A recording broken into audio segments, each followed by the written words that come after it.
Boa noite, povo de Deus, paz seja convosco. Hoje nós vamos falar sobre um assunto de suma importância. Vamos meditar um assunto que poucas pessoas gostam de ouvir,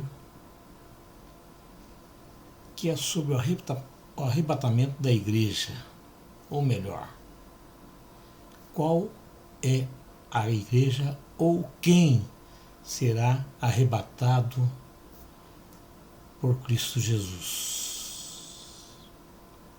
É um texto baseado no livro de Apocalipse, capítulo 12, versículos 1 em diante.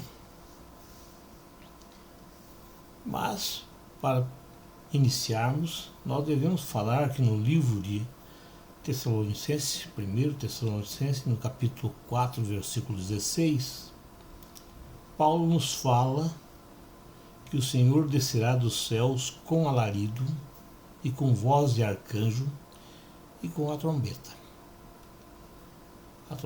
de Deus, no caso.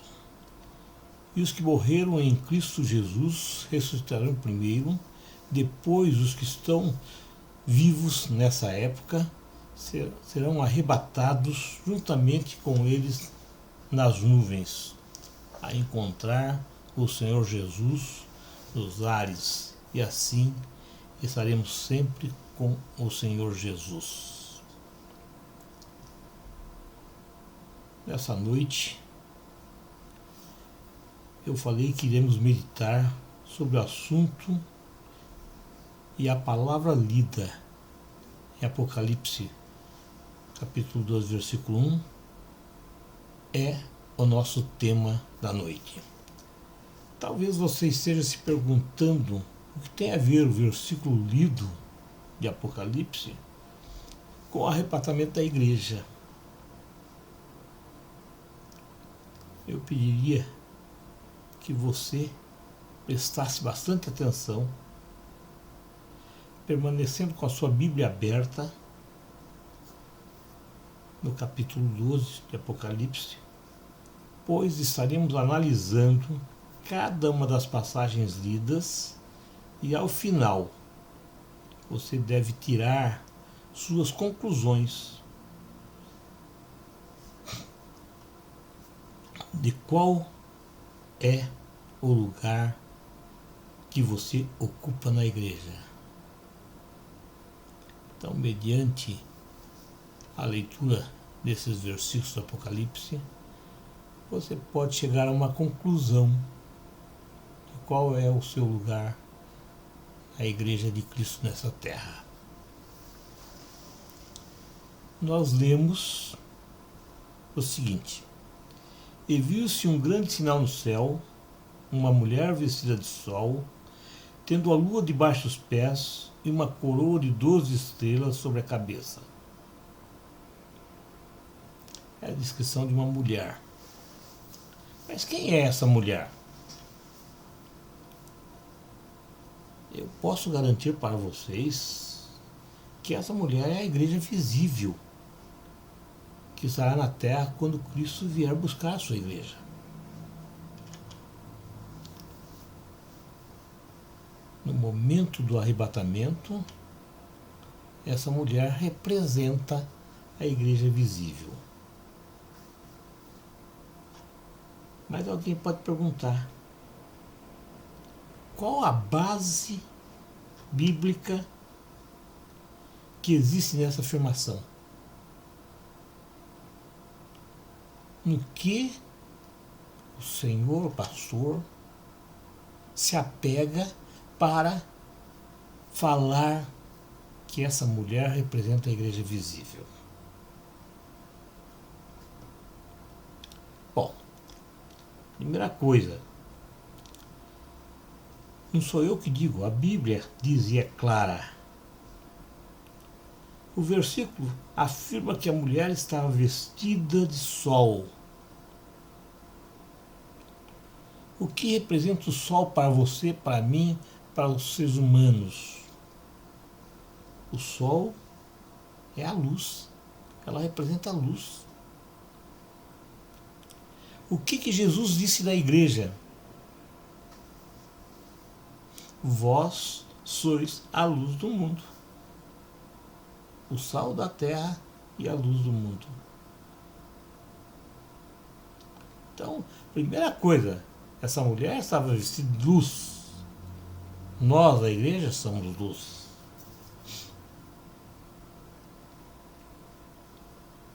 Mas isso ainda é pouco. Claro que é. Mas vamos em frente, o que diz o versículo? O versículo diz que a mulher está com a lua debaixo dos pés. A mulher está com a lua debaixo dos pés. O que a lua representa? A lua representa a escuridão, ela não tem luz própria.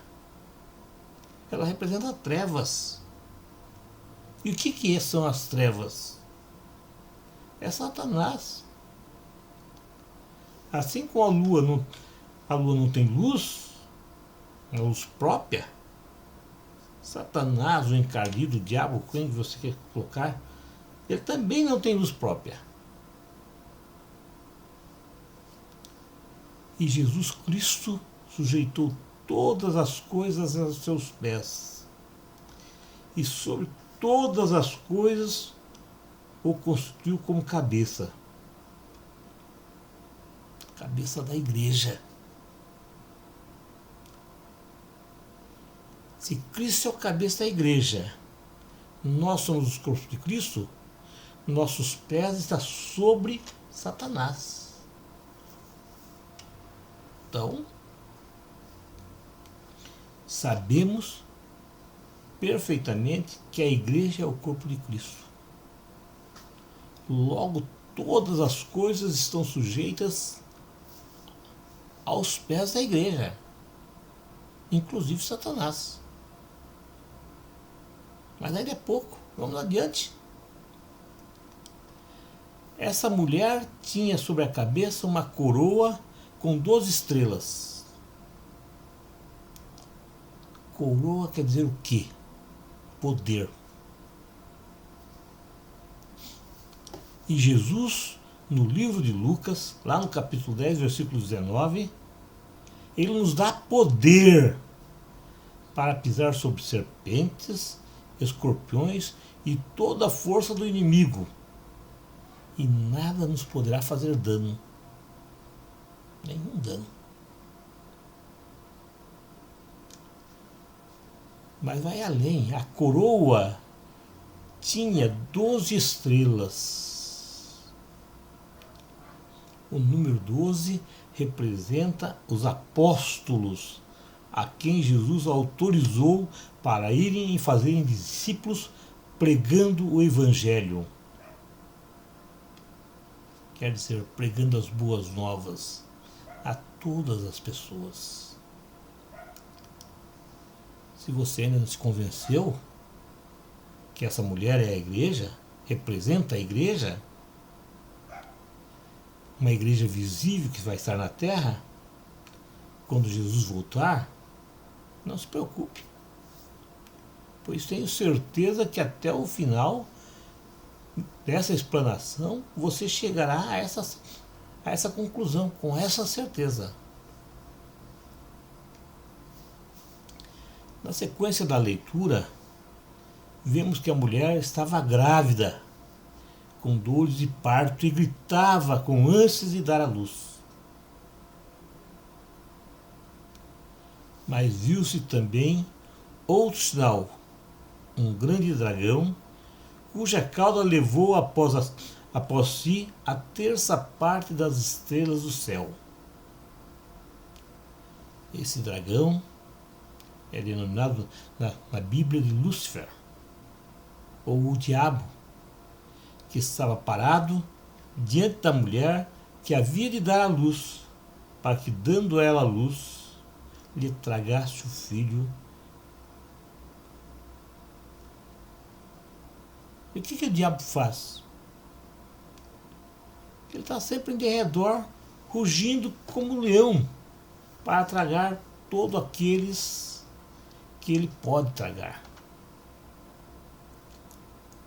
Então, a Igreja de Cristo surgiu, foi criada para ser salva, mas o inimigo não quer que ela seja salva. E essa mulher, a igreja visível, deu à luz um filho, um varão que há de reger todas as nações com vara de ferro.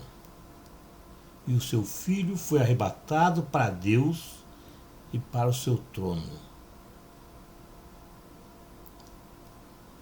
A Bíblia fala em Apocalipse 2, capítulo 2, versículos 26 e 27, nas cartas para as 7 igrejas, e especialmente para a igreja de Tiatira: e ao que vencer e guardar até o fim as minhas obras, eu lhe darei poder sobre as nações, e com vara de ferro as regerá, e serão quebradas como vaso de oleiro, como também recebi do meu Pai, dar-lhes-eis a estrela da manhã.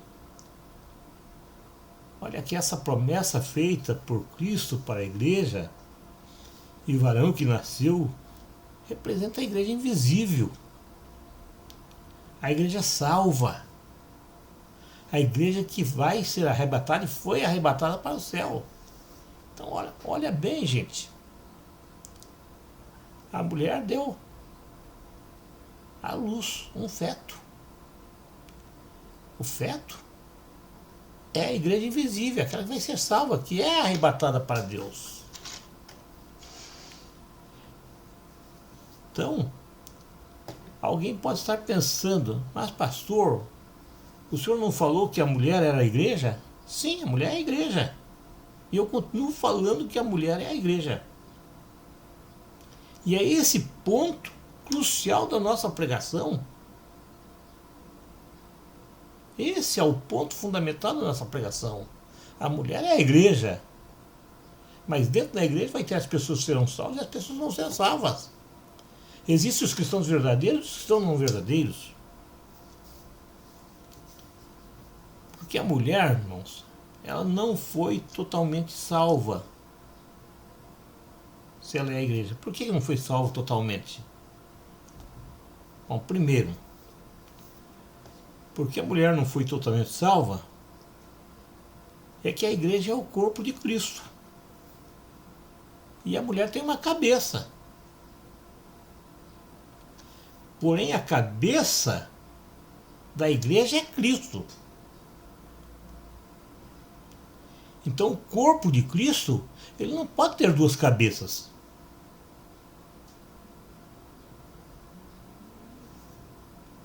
A cabeça da igreja é Cristo. O corpo de Cristo, como eu falei, não pode ter duas cabeças. Então, alguma coisa da mulher não será salva.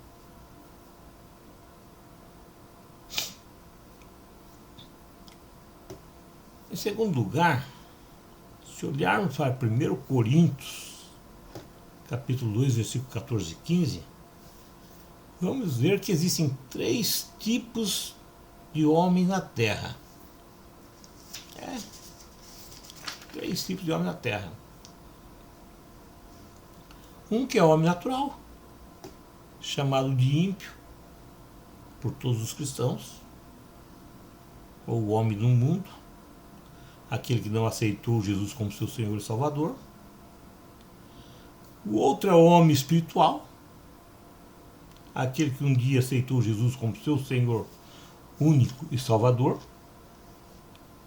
Esse segundo grupo forma a igreja, que é a mulher. Mas lá em João, 1 João, capítulo 2, versículo 15 e 16, está escrito: não ameis o mundo, nem o que no mundo há. Se alguém ama o mundo, o amor do Pai não está nele. Porque tudo que há no mundo, a concupiscência da carne, a concupiscência dos olhos e a soberba da vida não é do Pai, mas do mundo.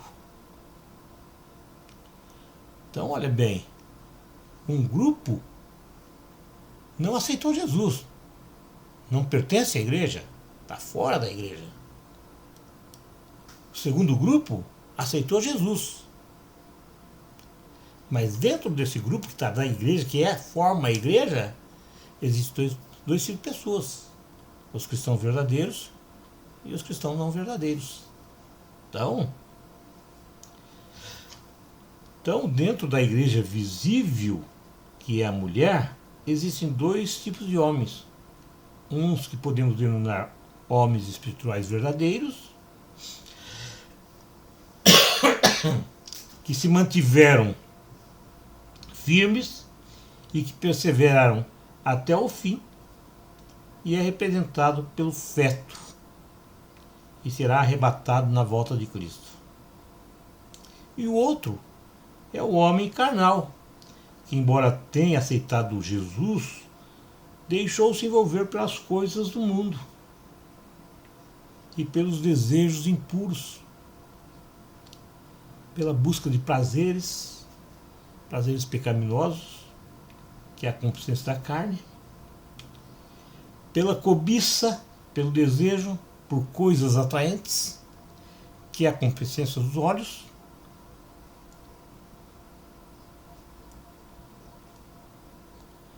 essas coisas atraentes, existem coisas atraentes que Deus permite, mas existem coisas atraentes que são proibidas por Deus.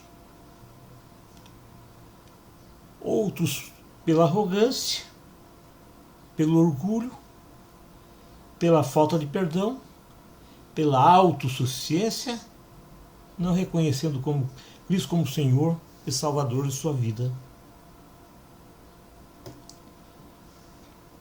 Ele se julga poderoso e que não depende de ninguém. Isso nós chamamos de soberba da vida. Esse segundo é o corpo da mulher, que é a igreja não arrebatada, pois se desviaram do alvo, que é Cristo Jesus. Diz a Bíblia na sequência que após o filho ter sido arrebatado, o bebezinho, o nenenzinho, o rebento, a mulher fugiu para o deserto, onde já tinha lugar preparado por Deus, para que ali fosse alimentada durante 1260 dias. E o dragão perseguiu a mulher que dera a luz ao varão. Está lá no versículo 13 de Apocalipse. Então nós aqui estamos falando da última semana antes da volta de Cristo Jesus, para reinar por 1000 anos. A igreja que não subiu ainda tem uma chance, não está tudo perdido.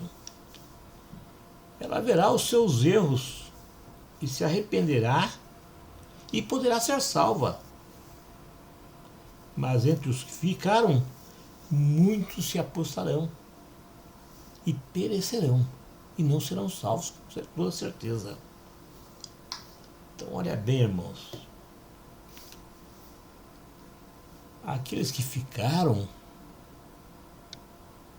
é o restante da mulher que fugiu, que foi para o deserto, que vai ser alimentada por Deus aqui durante 1260 dias. É aquela parte da igreja que vai ter que passar pela grande tribulação, irmãos. Eles vão passar pela grande tribulação porque eles não aceitaram verdadeiramente Cristo como Senhor e Salvador de suas vidas. Ele não foi o único.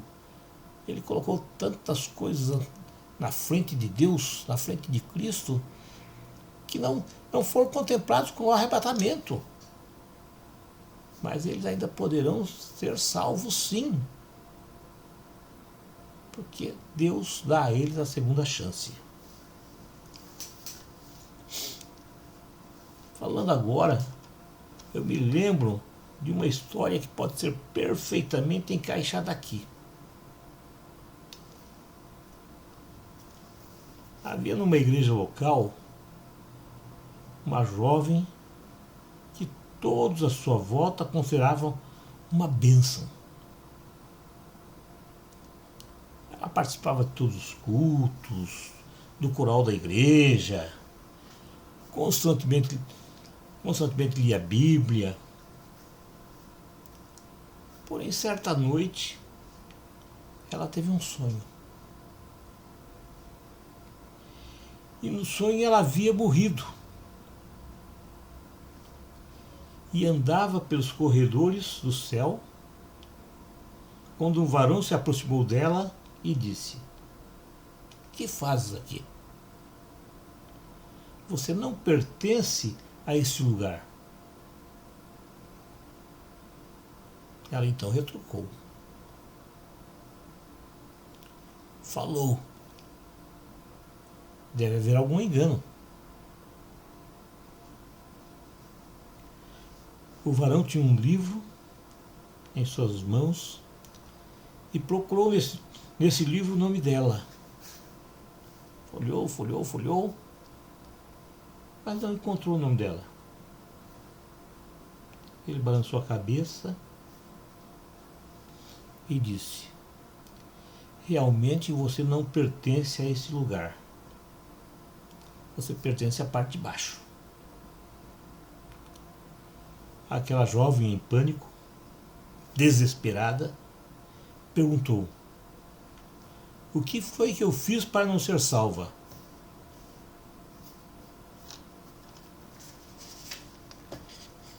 O varão lhe respondeu: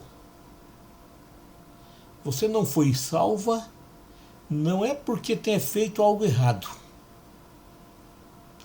Você não foi salva porque deixou de entregar a sua vida para seu único Senhor e Salvador." Isso ela acordou. No mesmo instante, ela se prostrou de joelhos e em oração agradeceu a Deus por lhe dar uma nova chance. Abrindo os olhos, enquanto ainda havia tempo. Sabe, irmãos, hoje ainda existem várias pessoas, milhares e milhares de pessoas na mesma situação dessa jovem. Pessoas que o Espírito Santo tenta alertar para o perigo que estão correndo. Mas muitos, envolvidos pelos afazeres e pelos prazeres do mundo, não conseguem ouvir o que o Espírito Santo lhes diz. Quando comecei a falar nessa noite a vocês, que era uma noite de reflexão, digo agora que é também uma noite de concerto, pois creio com toda sinceridade que muitos entre vocês, digo a maioria das pessoas que aqui estão, são cristãos verdadeiros. Mas o Espírito Santo me revela também que muitas pessoas hoje aqui precisam de um conserto. E você hoje conseguiu ouvir a voz do Espírito Santo. Pois da mesma forma que ele me revela, ele também fala aos seus ouvidos. Não deixe Satanás tomar a sua bênção. Saia do seu banco. Agora. Venha para a frente. Eu e a pastora iremos orar por você. E você voltará a olhar para o alvo, que é Cristo Jesus. São várias pessoas. Não perca a sua bênção.